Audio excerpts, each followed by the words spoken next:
विषय हिंदी कक्षा 8 chapter number 4 कर्मयोगी लाल बहादुर शास्त्री। ये आत्मकथा है, एक निबंध के रूप में दिया गया है। हमें भी निबंध के रूप में ही लिखना है। तो इस चैप्टर के अंदर मैंने अंडरलाइन करके दिया हुआ है पूरे चैप्टर में, और पैराग्राफ के नंबर भी दिए हैं, 1 2 ऐसे नंबर करके बना कर दिए हैं। पेज नंबर 19 पर भी दिया है, और उसके बाद पेज नंबर 20 पर भी दिया है, और पेज नंबर 21 पर, और पेज नंबर 22 पर, और पेज नंबर 23 पर।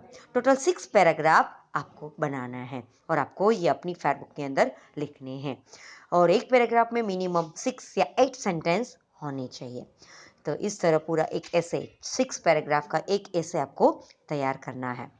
अब देखो, ये पूरा ऐसे हो जाने के बाद इस चैप्टर के हम क्वेश्चन आंसर वगैरह करने वाले नहीं, इसका ग्रामर करेंगे। ग्रामर इंपॉर्टेंट दिया है, पेज नंबर 24 पर दिया है। देखो, भाषा सचता, उसमें देखो भाषा सचता में दिया है। हम इससे पहले अव्यय के बारे में समझ चुके हैं, उनके भेद के बारे में समझेंगे। अव्यय यानी जो लिंग, वचन और काल के मुताबिक परिवर्तन नहीं होते हैं, उसे अव्यय कहते हैं। ये हम सीख चुके हैं।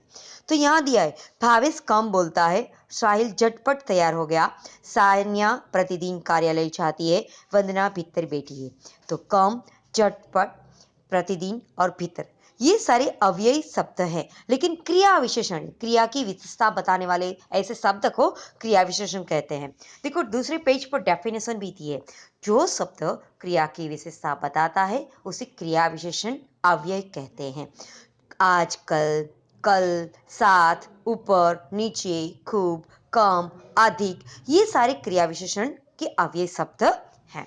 अब देखो, नीचे कुछ अलग सेंटेंस दिए हैं, और वो संबंध बोधक अव्यय के रूप में दिए गए हैं।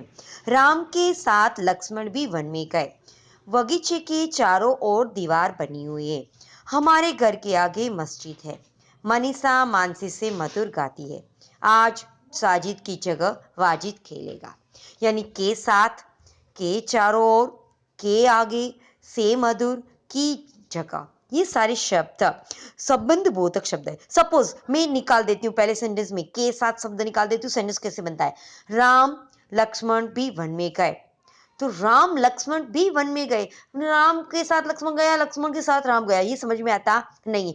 ये संबंध जानने के लिए हमें इस शब्द का इस्तेमाल करना पड़ेगा, राम के साथ लक्ष्मण वन में गए, राइट। तो इसी तरह हमारे घर के आगे मस्जिद है, हमारे मस्जिद हैं, हमारे घर मस्जिद हैं। तो इस तरह के आगे शब्द निकाल दिया, तो के आगे संबंध बोधक शब्द के रूप में रखा गया है, इसीलिए घर और मस्जिद का क्या संबंध है ये बताने का काम करते हैं। देखो, डेफिनेशन नीचे दिए, जो शब्द संज्ञा या सर्वनाम के बाद प्रयुक्त किए जाते हैं, यानी उपयोग किए जाते हैं, तथा अन्य संज्ञा, सर्वनाम या अन्य शब्द के साथ संबंध का बोध बताते हैं, उसे संबंध बोधक अव्यय कहते हैं। यानी वाक्य के अन्य शब्दों के साथ उसका क्या संबंध है ये बताने का काम करे, वो संबंध बोधक अव्यय कहलाता है। अब देखो, नीचे नूरुद्दीन, संजय और नीलेश गांधीनगर गए, रमेश ने परिश्रम किया इसलिए प्रथम आया, यद्यपि वह निर्धन है तथापि उदार है, और इसलिए और तथा, ये सारे शब्द समुच्चय बोधक है। यानी दो छोटे वाक्य को, दो बातों को, दो अलग अलग वस्तुओं को जोड़ने का काम करते हैं, जैसे कंजक्शन करता है।